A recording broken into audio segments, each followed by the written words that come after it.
Hello guys and welcome back to my YouTube channel. This is me Barkha Sahani और मैं आ गई हूँ एक नई वीडियो के साथ। तो आज इस वीडियो में मैं आपको बताने वाली हूँ कि कैसे आपको फिजिकल एजुकेशन के पेपर को अटेम्प्ट करना है। अभी आपका 17 फरवरी को फिजिकल एजुकेशन का एग्ज़ाम आने वाला है एंड अभी इस टाइम आपके लिए ये एक इम्पॉर्टेंट वीडियो है ताकि आपको पता लगे कि कैसे 70 मार्क्स का जो पेपर आपका आने वाला है फिजिकल एजुकेशन का उसको किस तरीके से अटेम्प्ट करना है।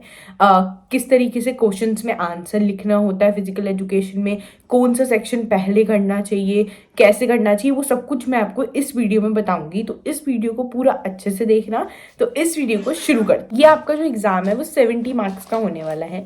तो सेक्शन ए में आपके इसमें 1 मार्कर क्वेश्चन आएंगे 18 मार्क्स के, सेक्शन बी में 2 मार्कर क्वेश्चन, सेक्शन सी में 3 मार्कर क्वेश्चन, सेक्शन डी में 4 मार्कर क्वेश्चन आएंगे केस स्टडी टाइप की, और सेक्शन ई में आपके लॉन्ग वाले 5 मार्कर क्वेश्चन आने वाले हैं। तो ये सेक्शंस आने वाले हैं।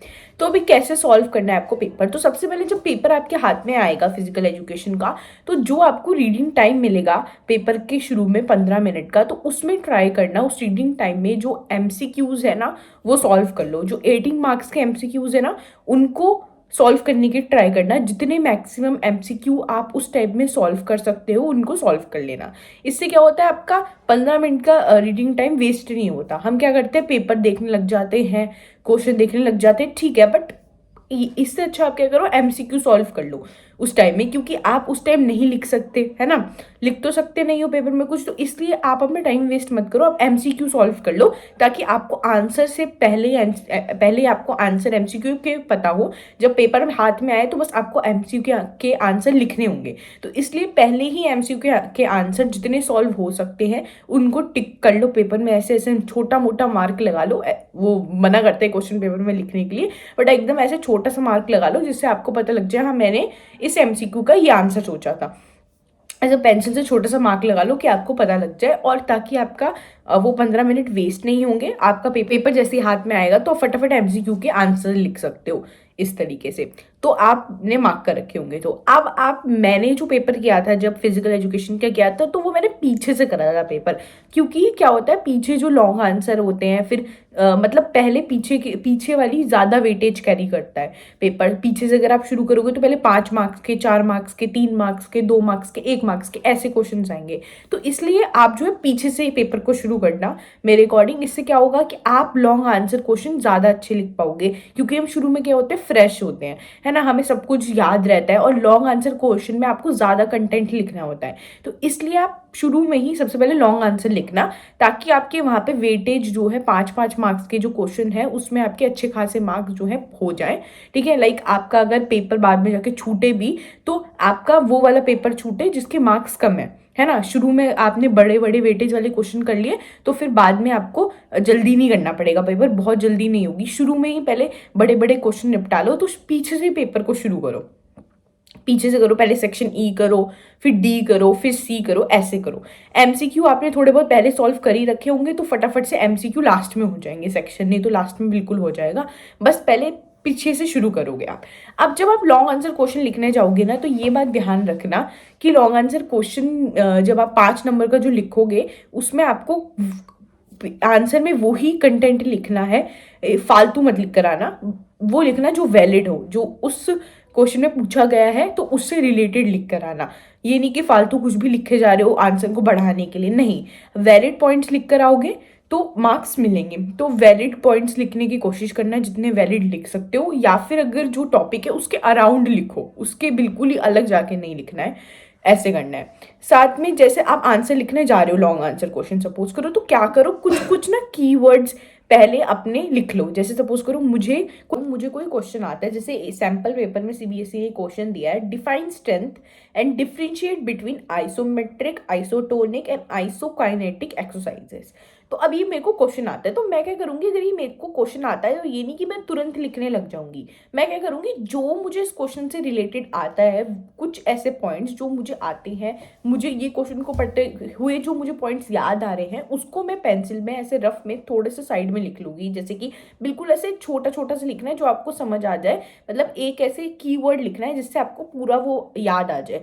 जैसे सपोज करो मेरे को याद आ रहा है कि आइसोमेट्रिक एक्सरसाइज वो एक्सरसाइज होती है जो थर्ड पर्सन को नहीं विजिबल होती, तो आप एक कीवर्ड लिख सकते हो नॉट विजिबल और थर्ड पर्सन, तो एक ऐसा कीवर्ड आपने लिख लिया आइसोमेट्रिक का। ऐसे आइसोटोनिक का कुछ कीवर्ड लिख लिया और आइसोकाइनेटिक का लिख लिया। तो इससे क्या होगा कि आपको जो चीज़ जब क्वेश्चन पढ़ते ही आपको याद थी वो आपको एक जगह गैदर हो जाएगी, जो पॉइंट्स आपको आंसर में इंक्लूड करने हैं, तो कोई भी पॉइंट छूटेगा नहीं। अगर हम कंटिन्यू ऐसे लिखने जाते हैं डायरेक्ट तो कुछ पॉइंट रह जाते हैं, कुछ हम भूल जाते हैं, तो वो आप भूलोगे नहीं।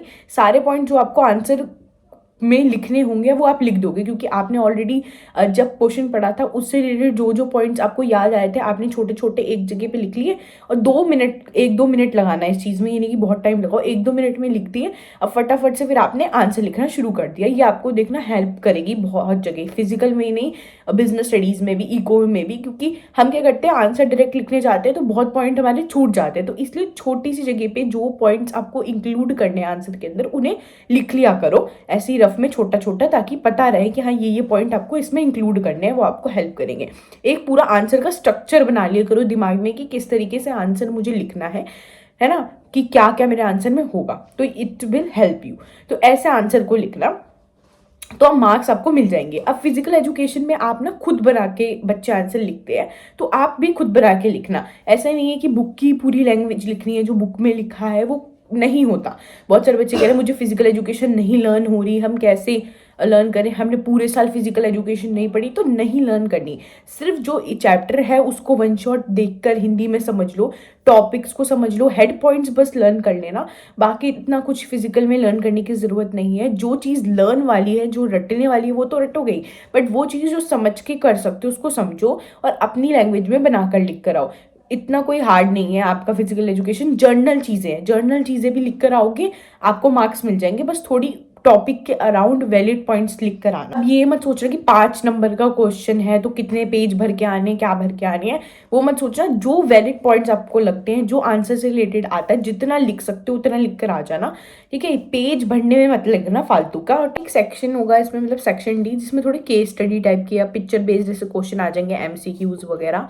तो थोड़ी ये वाली प्रैक्टिस करके चले जाना। प्रीवियस ईयर पेपर देखोगे ना तो उसमें देखना कि किस टाइप के क्वेश्चन आए हैं, किस टाइप की केस स्टडी पूछी गई है, कौन से टॉपिक से पूछी गई है ना। जैसे ज्यादातर केस स्टडीज अगर आप देखो कमेटी वाले टॉपिक से आती है, कमेटी वाला टॉपिक है चैप्टर नंबर 1 में, तो वो एनालाइज करना, तो वहाँ वाले टॉपिक्स को अच्छे से पढ़ के जाना।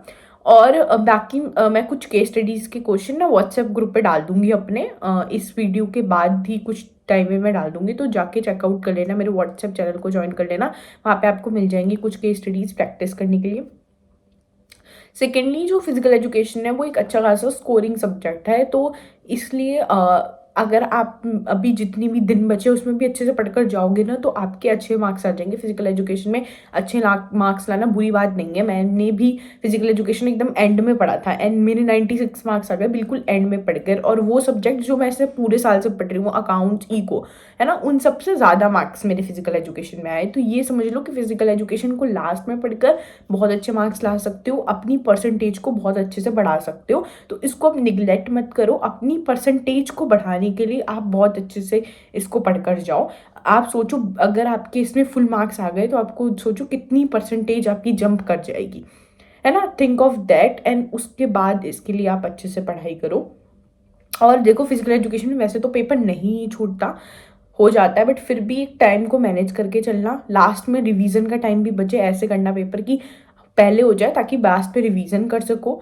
जो कीवर्ड्स हो इसमें अंडरलाइन कर कर आना, और जो आपके आंसर लिख कर आ रहे हो ना, मतलब जो जो इंपॉर्टेंट चीज़ें लग रही है थोड़ा बहुत हाईलाइट कर लेना, अच्छे सा एकदम साफ सुथरा पेपर कर कर आना।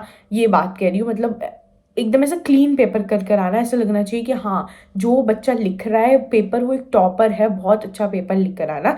जो आता है अपना बेस्ट तरीके से लिख कर आना, पेपर को अच्छे से प्रेजेंट करना, फ्लो चार्ट बना के प्रेजेंट करना, डायग्राम्स बनाना जितने बना सकते हो, वो अच्छा लगेगा पेपर में। अच्छा एक एग्जामिनर को इम्पैक्ट देख के आना हो जाएगा। और तो बाकी आज की वीडियो में बस इतना ही। अगर आपको ये वीडियो पसंद आई है तो प्लीज़ इस वीडियो को लाइक कर देना, मेरे चैनल को सब्सक्राइब कर देना। Thank you so much.